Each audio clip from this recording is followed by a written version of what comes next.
So who is it that calls off the airshow when bad weather comes across? Who also controls all the aircraft coming in and out of airshows? I can tell you right now, they're called the Airboss. And I've got Australia's #1 airboss right here, Chris Tibbetts. G'day, Chris. Hey, Snappy, how are you, mate?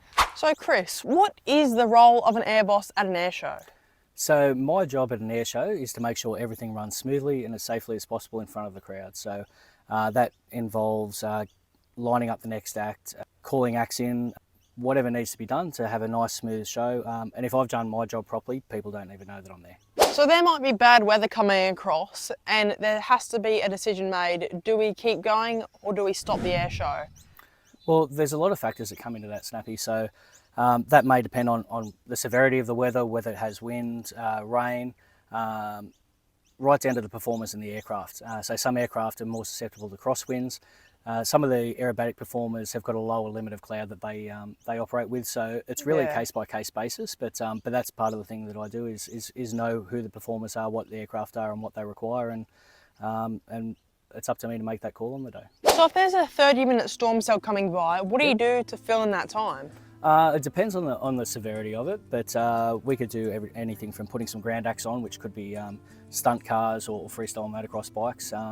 Depending on what they're doing, because obviously it really depends on whether there's going to be lightning or rain or any of the such, but there's a few tricks we have up our sleeve in terms of filling gaps and making sure there's something happening in front of the crowd. What's your role in planning the event?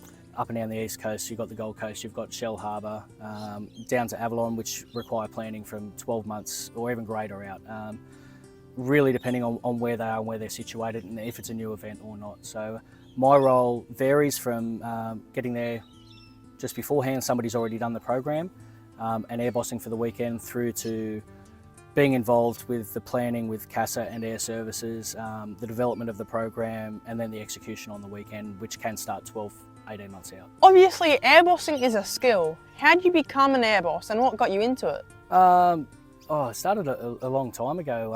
A mate of mine, Paul, was starting to do more and more air shows, and so I started heading along with him and doing some aircraft ferrying and jumping on the radio, and as the shows got bigger, my role became more centralised around that position until it ended up that's what I was doing. So now you've progressed to one of the biggest hot seats in the world. Chris has made it into an airbossing role at the Pacific Airshow Gold Coast. So how did you score the big role at one of the biggest air shows? Right place, right time. So the guys who put together Pacific Airshow travelled around Australia and went to a few shows, and they approached me and asked if I'd like to be involved. And yeah, I wasn't going to say no to that. It's sort of opened the door and given me a lot of opportunities that I wouldn't otherwise have had. I've worked with the likes of Wayne Boggs and Ray Shaw, who've got an unbelievable amount of knowledge from the amount of shows they've done around the States, and which then led me to heading over and doing the ICAS Airboss Academy at Miramar last year, and then was part of the airbossing team at Pacific Airshow Huntington Beach the following week, which was fantastic. Wow, yeah. Have you made it into the hot seat of Pacific Airshow this year in 2024? I'll be there with bells on, mate. Yeah. Well, I just got an exclusive there.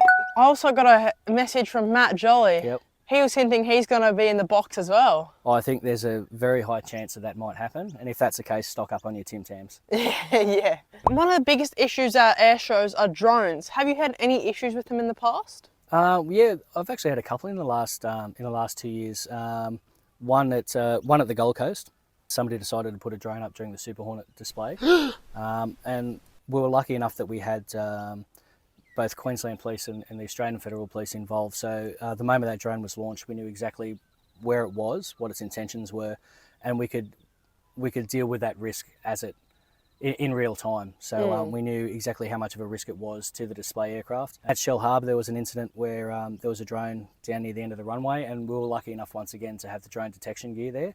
What that did is it allowed us to realise there was a risk there which we wouldn't have visually been able to see because of how far away it was. So Chris, the viewers are probably looking at this aircraft behind us right here. You're not only just an airboss, you're a pilot too. That's right. What is this aeroplane? So this aircraft is Miss Maple. She was built as a 1952 3TM expeditor for the Canadian Air Force. After a time in the Air Force, she worked as a freight aircraft for a while, and then was confiscated for narcotics trafficking and fell into private hands in the 1980s, and it's yeah, it's been in private hands since then. So it's been used in drug trafficking. Have you checked all the panels in the fuselage? I've had a very good look and I'm pretty sure I'm not the first one. Yeah. It's such a beautiful looking aircraft. What sort of motors are driving it? So it's powered by two Pratt & Whitney R985 engines. Yeah. So the 985 means it's 985 cubic inches per side. So each side puts out 450 horsepower. Oh, wow. Yeah. What's the cruise speed of it? This one cruises along at around about 140, 145 knots. So Yeah. she's not the fastest machine out there, but she's definitely not the slowest. And what about the range on this beast? So the range on this, with the fuel tank she's got in it at the moment, is around about a 5-hour range. It looks like it's something you would see in a movie, this type of plane. It's a classic looking aeroplane, but yeah, you probably might have seen it in a movie. Yeah, it was in a remake of South Pacific in the early 2000s. It was filmed in North Queensland, and I believe she's had some other screen roles as well. And guess what Chris just told me on the side? It's actually up for sale.